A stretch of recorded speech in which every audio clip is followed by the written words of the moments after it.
Hi friends, வணக்கம். மகாபாரதத்தில் ஒரு சுவாரஸ்யமான சம்பவம். யுத்தமெல்லாம் முடிஞ்சு போச்சு. மிகப்பெரிய போர், 18 நாள் போர். கௌரவர்கள் யாரும் உயிரோடு இல்லை, எல்லாம் இறந்து போயிட்டாங்க. அவருடைய 100 மனைவிமார்கள் விதவையாயிட்டாங்க. இந்த ஒரு கஷ்டமான சுச்சுவேஷனில் பாண்டவர்கள் போய் காந்தாரியை பார்க்க போகிறாங்க. பார்க்க போய் திருதராஷ்டிரன்ட்டையும் காந்தார்கிட்டையும் இந்த சூழல், கடுமையான சூழலுக்காக வருந்துறாங்க. மன்னிக்க வேணும்னு கேட்குறாங்க.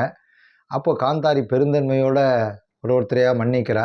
பீமன் சொல்கிறார், நம்ம இது தெரிந்து வேணும்னே செய்யவில்லை, கால சூழல் அப்படி ஆயிடுச்சுன்னு சொல்லும்போது, பரவாயில்ல நீங்கள் என்ன பண்ணுவீங்கன்னு எல்லாரையும் மன்னிச்சுடுறா. கடைசியாக கிருஷ்ணர் வரார்.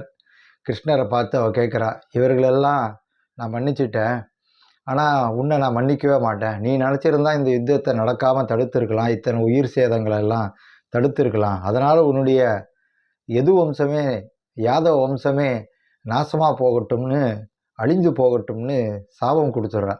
அது கிருஷ்ணர் தலை வணங்கி ஏற்றுக்கிறார். தீர்க்க சுமங்கலியான அம்மா, உங்கள் சாபம் பழிக்கட்டும். ஏன்னா இந்த அவதாரத்தினுடைய நோக்கத்துக்காக யாதவர்கள் வந்தாங்க. இந்த அவதாரம் நோக்கம் முடிஞ்சது. எப்படி அவங்கள திருப்பி அனுப்புறதுன்னு கவலைப்பட்டு விட்டேன்னு இருந்தேன். உங்களுடைய சாபம் எனக்கு ஒரு நல்ல விடை கிடைச்சதுன்னு சொல்லி கிருஷ்ணரே சொல்கிறார். பார்த்தீங்களா, சில நேரங்களில் நம்மளுடைய சாபம் கூட வரமாக மாறிடும். கிருஷ்ணர் வாழ்க்கைக்கு என்றைக்கும் ஒரு வழிகாட்டி.